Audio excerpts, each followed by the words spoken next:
தமிழகத்தில் திராவிட முன்னேற்றக் கழக அரசு இல்லாத பிரச்சனைகளை இருப்பதாக கூறி மக்கள் மத்தியிலே பீதியை கிளப்புகின்ற தீய செயலில் ஈடுபட்டு வருகிறது.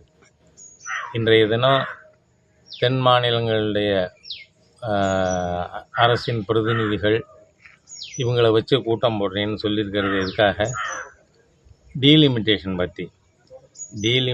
பற்றி மாண்புமிகு பிரதமர் பேசலை, எலெக்ஷன் கமிஷனர் அதை பற்றி எதுவும் அறிவிக்கை கொடுக்கலை, பாராளுமன்ற கூட்டத்தில் மேதகு ஜனாதிபதி அவர்கள் அதை பற்றி பேசலை. பின் இந்த பிரச்சனை எங்கே வந்தது?